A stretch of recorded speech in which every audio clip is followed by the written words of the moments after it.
Hello, and welcome. Today, we'll go beyond ourselves. Beyond your personal story. Beyond my story. And into something universal. The collective unconscious. A place where the stories of all humanity live. Where ancient patterns of being, the archetypes, wait to guide us. For the next 20 minutes. I invite you to slow down. And listen. Because this may change the way you see yourself and the world. Milky Way. What is the collective unconscious? We all know what the mind is. We know we have thoughts, memories, emotions. We even know we forget things. That's the personal unconscious. Your unique past, repressed, forgotten, but yours. But Carl Gustav Jung discovered something much deeper. Something all of us share, no matter when or where we are born. He called it the collective unconscious. It is the common layer of the human psyche. The psychological inheritance of the entire species. Here live universal memories. And universal images. That you did not acquire in your own life. They were simply always there. Waiting. DNA. Why do we have a collective unconscious? Jung believed. Just as your body evolved over millions of years. Your mind evolved, too.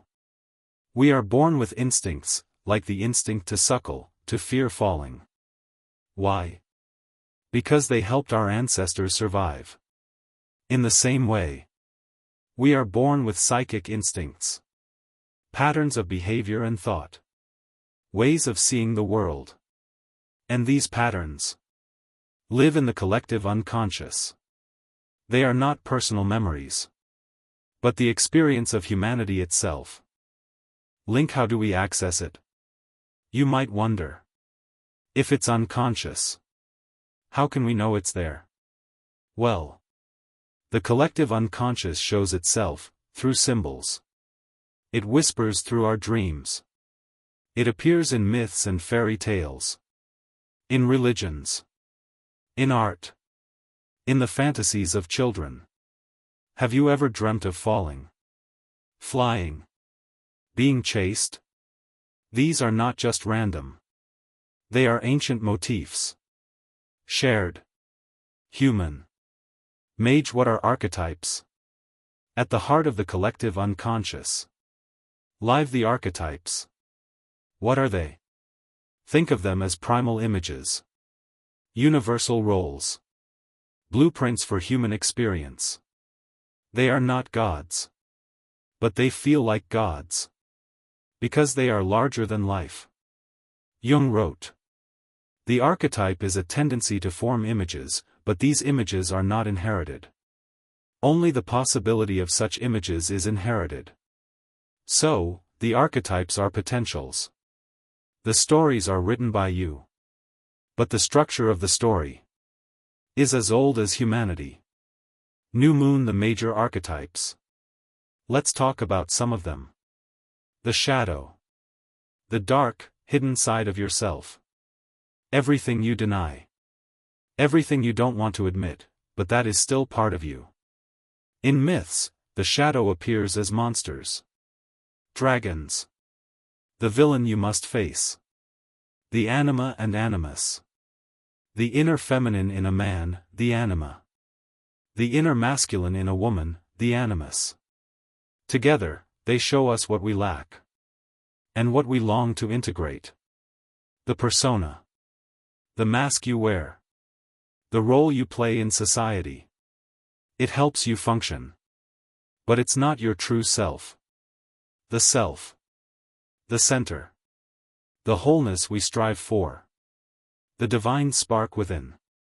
It appears in dreams as circles, mandalas, wise old men, or godlike figures. These are just a few. There are many more. Open book. Why do myths matter? Have you ever noticed how stories from thousands of years ago still move you? Why does the hero's journey feel so familiar? Why do we keep telling the same tales of love, sacrifice, betrayal, rebirth. Because those stories are written in us. They are not just made up. They are archetypal. They resonate because they are already inside. The collective unconscious speaks. Through story. Balance scale. Why does it matter today? You might ask. What good does it do me? Here's the answer. If you ignore the collective unconscious, it rules you. If you face it, you grow. People get trapped in archetypal patterns, without knowing it. The eternal victim. The tyrant. The trickster. The martyr. But if you become aware of the archetypes, you can live them consciously. You can choose. Compass how to work with the collective unconscious. So, what can you do? Here are some ways. Sparkles. Pay attention to your dreams.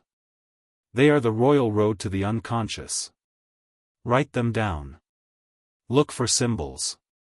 Sparkles. Read myths and legends. Notice what characters or stories move you deeply. That's your unconscious speaking. Sparkles. Reflect on your persona, your mask. And your shadow, the part you hide. Ask yourself. What am I afraid to see? Sparkles. Meditate. Be still. Listen to the quiet voice inside. And most of all, be patient. The unconscious is vast. It takes time to learn its language. Clapperboard ending. Visual, mandala forming on screen, soft music. We are not just individuals. We are not just our personal histories. We are threads in the great tapestry of humanity. When we ignore that, we feel lost. When we remember it, we feel whole. The collective unconscious is already inside you. Waiting. Thank you for watching. Leave a comment below. What archetype speaks to you the most? The hero? The shadow? The wise old man? I'd love to know. And don't forget to subscribe. Because this journey is just beginning. See you next time.